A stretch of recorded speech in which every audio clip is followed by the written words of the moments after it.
ప్రపంచవ్యాప్తంగా వాట్సాప్ మినహా మెటా సేవలని నిలిచిపోయాయి.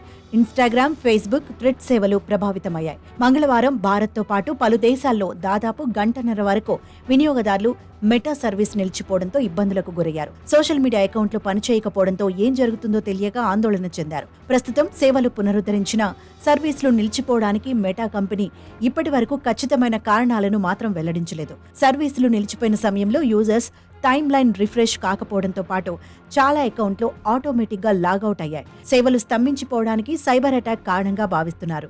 అయితే ఇదే సమయంలో మెటా సంస్థ ఒక రోజులోనే దాదాపు $3 బిలియన్ కోల్పోయారు. బ్లూంబర్గ్ బిలియనర్స్ ఇండెక్స్ లో జుకర్బర్గ్ నికర విలువ ఒక రోజులో $2.79 బిలియన్ తగ్గి $176 బిలియన్ చేరుకుంది. అయినప్పటికీ అతను ప్రపంచంలోని 4వ ధనవంతుడుగా తన స్థానాన్ని కొనసాగించాడు. గంటసేపు గ్లోబల్ అవుట్ డేస్ తర్వాత మెటా షేర్లు 1.6% క్షీణించాయి. ఇది మార్క్ జుకర్బర్గ్ నికర విలువలో కోతకు దారితీసింది.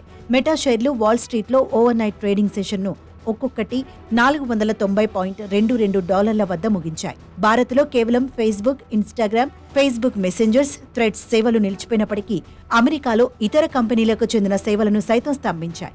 ఈ అంతరాయం వెనుక సైబర్ దాడి జరిగినట్టుగా అనుమానిస్తున్నారు. ఇటీవలే అమెరికాలో హెల్త్ కేర్ సిస్టంపై సైబర్ దాడి జరిగిందని, ఆ తర్వాత చాలా ఆసుపత్రులు ప్రజల మెడిక్లెయిమ్లను బిల్లు చేయలేకపోయారు. హెల్త్ కేర్ పేమెంట్ సిస్టంపైనే ఈ దాడి జరిగింది. ఈ దాడి ఘటన అనంతరం మెటా సర్వీసులకు అంతరాయం కలగగా సైబర్ దాడితో ముడిపడి ఉన్నట్లుగా అనుమానిస్తున్నారు. హెల్త్ కేర్ పేమెంట్ సిస్టంపై సైబర్ దాడి నేపథ్యంలో అమెరికాలో సేవలు కుప్పకూలిపోయాయి. ఈ దాడిలో చైనీస్ హ్యాకర్ల హస్తం ఉన్నట్లుగా అనుమానిస్తున్నారు.